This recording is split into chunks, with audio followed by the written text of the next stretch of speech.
ये जो मुद्दा है जो सुप्रीम कोर्ट का जजमेंट है 1985 का इट्स एक लैंडमार्क जजमेंट है जो कि हमारे देश में लिटरली हर लॉ स्कूल में सबसे पहले सिखाया जाता है एंड बुनियादी तौर पर वो एक ऐसा मुद्दा है जो अब तक रिजॉल्व नहीं हुआ है, चलता आ रहा है एंड मेरे में एक अ, भूख थी ऐसे सब्जेक्ट्स को ढूंढने की जो ऑडियंस को मजबूर करें विचार विमर्श करने पे सोचने पर और एक ऐसी इमोशनल कहानी के इर्द गिर्द जुड़ा हो जो आम आदमी से जुड़ी हो एंड सिर्फ एक बंदा काफ़ी है के बाद मेरे लिए ये कहानी एक ऐसी कहानी थी जहाँ अ, जो इंस्पिरेशन हमारे रहे हैं असली मुद्दों को लेकर उसके अराउंड हमने जो अपनी दुनिया बनाई है शाज़िया बानो के साथ it spoke about so much. मैं एक सिंगल पेरेंट चाइल्ड रहा हूँ। मेरे पिताजी का बचपन में देहांत हो गया था। मैंने अपनी माँ की स्ट्रगल्स देखी हैं। मैंने शाज़िया बानो के कैरेक्टर्स में उसी तरह की स्ट्रगल्स अपने राइटर रेशुनाथ के साथ बोई, जहाँ एक औरत जो एक डिग्निटी से इस सोसाइटी में जीना चाहती है और किस तरह उसको स्ट्रगल करनी पड़ती है। मेरे लिए बेसिस या जेनेसिस इस कहानी का वो था और फिर उसके अंदर जो मुद्दा जुड़ा, वो नेशनल मुद्दा बन गया। ये एक जब आप कहानी कोई स्क्रिप्ट पढ़ते हैं तो बतौर एक्टर ये मेरा काम है, ये मेरी विद्या है कि मुझे पढ़ना है, मुझे समझना है, सिर्फ पढ़ना नहीं है। और जब लोग प्रेप की बात करते हैं, आपने क्या प्रेप किया, पहले कुछ ना करे भी जो एक इमोशनल अंडरस्टैंडिंग है समझना किरदार के लिए, वो बहुत ज़रूरी है। खासकर जब एक बहुत बढ़िया स्क्रिप्ट लिखी हो, वो नज़र आता है। पहली बार मुझे याद है जब मीटिंग के लिए सुपर्ण आए और रेशु नाथ जो जो राइटर है फ़िल्म की, मैं उनका सुर समझ गई।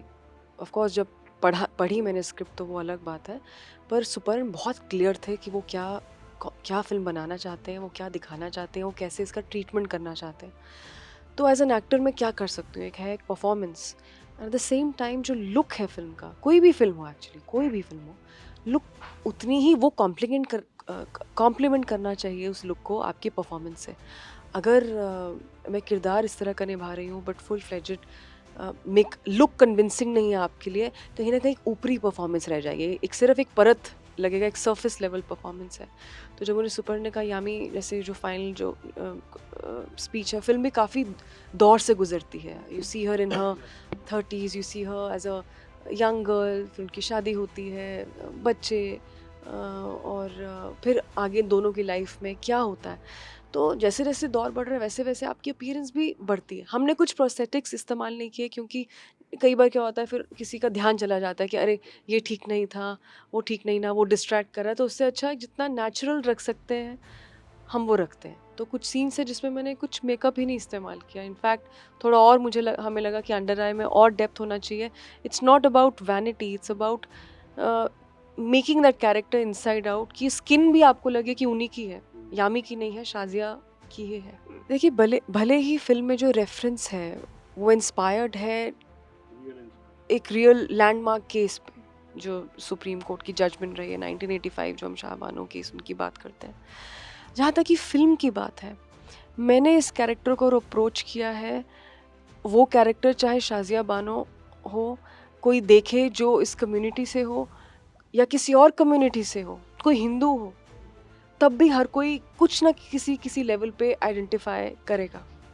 क्योंकि जो प्रॉब्लम्स हैं, जो समस्याएँ हैं, वो सिर्फ़ एक फ़ोल्ड नहीं होती। आज भी भले आज हमारे पास माइक है, हम बात करते हैं, हम अवेयर हैं, एजुकेटेड हैं, सब बोल रहे हैं बेटी पढ़ाइए, अपना राइट्स पता होने चाहिए, बहुत जागरूकता है जो बहुत अच्छी बात है। तब भी जो देखिए हिंदुस्तान बहुत बड़ा है, हम भी हिंदुस्तान से ही हैं और जो एक एक छोटे शहर है वो भी हिंदुस्तान है, जिसे हम हार्टलैंड बोलते हैं। वहाँ की प्रॉब्लम्स और होंगी, वहाँ की समस्याएँ और होंगी। हालाँकि अब लीगल तौर पे आप नहीं दे सकते 2017 में it was the current government they banned it.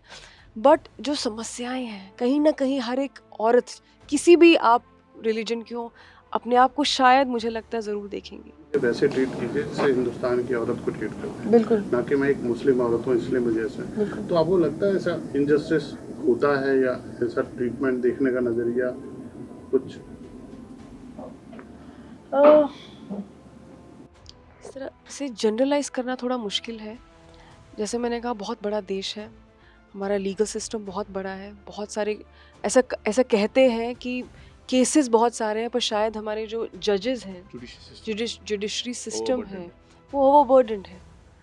तो मैं भी बहुत इंट्रीग्ड होती हूँ कि ये कैसे होता है, how do you sort out. कई बार कहते हैं हमें, आई आई आई मेट समवन जो कोई फैमिली फ्रेंड्स हमारे, ही वाज अ जज, हाई कोर्ट जज। उन्होंने कहा मैं जस्टिस में विश्वास करता हूँ, तो कई बार ऐसा होता है कि वो लोग प्रेजेंट भी नहीं होते, पर मुझे जो लगता है, जो फैक्ट्स हैं, मैं उन्हीं के फेवर में, कितनी बार ऐसा हुआ मैंने दे दिया है, जो शायद नहीं भी आ पाए हैं judgement, because there so much going on. कब तक मैं हम फाइल पेंडिंग रहेगी।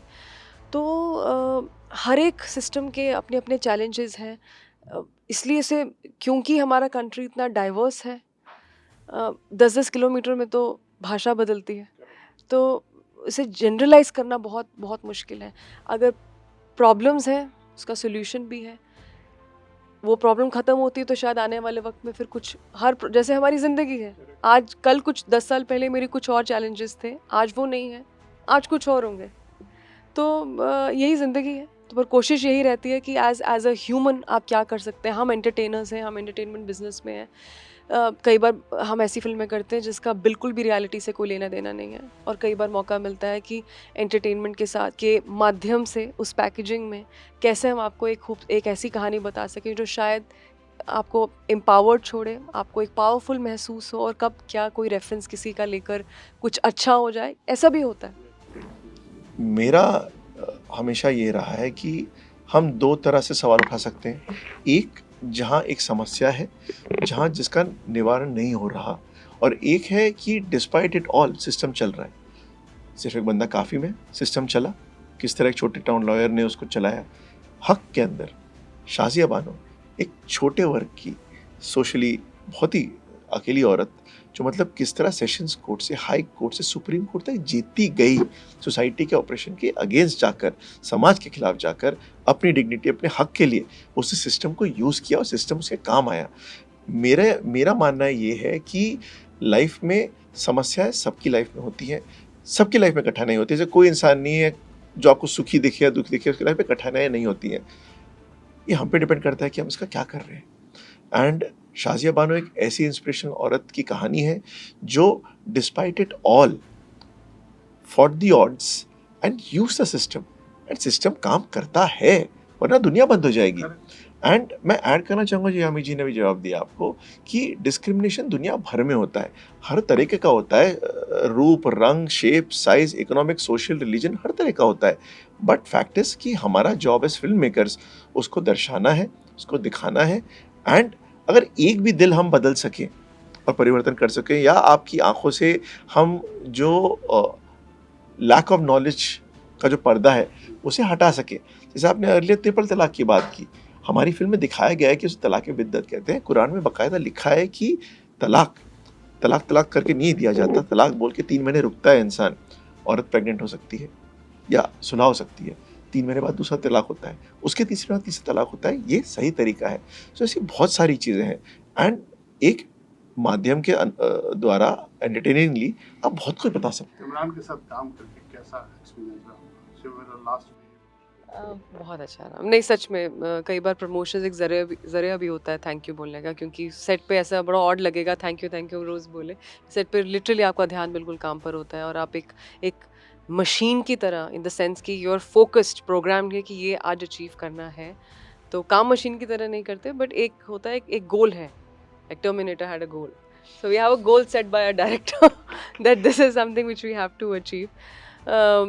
सच में बहुत अच्छा है, बहुत सुलझे हैं, और हर एक के पीछे ना, हर एक की सक्सेस के पीछे कोई ना कोई एक ज़रूर बात होती है जो विच इज़ वेरी डिस्टिंक्ट, चाहे आप उनको पसंद करें या ना करें, वेदर यू लाइक देम और नॉट, बट कोई एक बात ज़रूर होगी जो उनको स्टैंड आउट करता है, हर एक के बारे में, हर एक के बारे में। No one is an exception to this rule, I believe.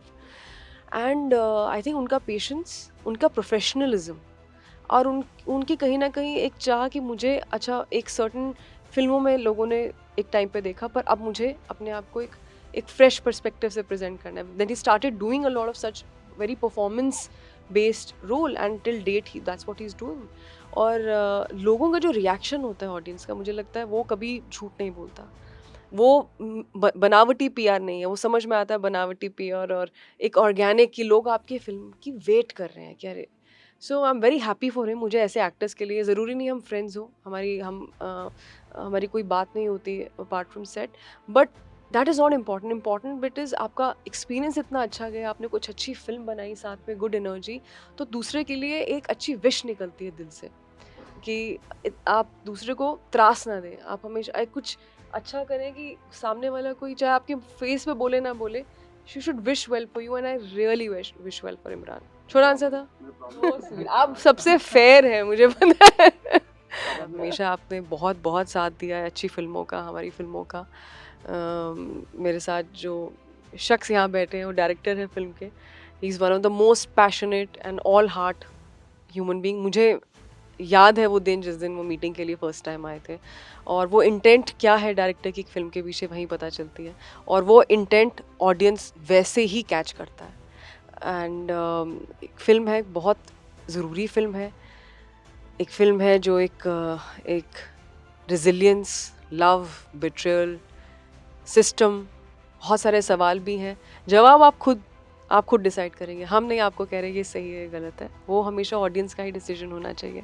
हम सिर्फ पक्ष रख रहे हैं, और एक एंटरटेनिंग तरीके से, एक कमर्शियल फिल्म है जिसे बोलते हैं, आज के लिए भी बोलना पड़ता है वरना लगता है अच्छा आप कोई और सिनेमा बना रहे हैं, हम भी, ये भी कमर्शियल फिल्म ही है। और ऑडियंस ने, मुझे नहीं लगता, अगर मैं काफ़ी साल गिनूँ, मैं बोलूँ कि अच्छा वो अच्छी फिल्म थी, बट वो फिल्म चली नहीं। आई थिंक ऑडियंस ने, हो सकता है कुछ एवरेज फिल्मों को बहुत चला दिया हो, which is they are being too generous, but अच्छी फिल्मों को तो कभी भी डिसअपॉइंट नहीं किया। एंड वी बिलीव हमने एक डिग्निटी के साथ एक फिल्म बनाई, एक डिग्निफाइड फिल्म बनाई है, कि हम इस लायक समझते हैं इस फिल्म को कि आप तक पहुंचा पाए, और आप क्या, it's worth your time and money. So Haq releasing on 7th of November.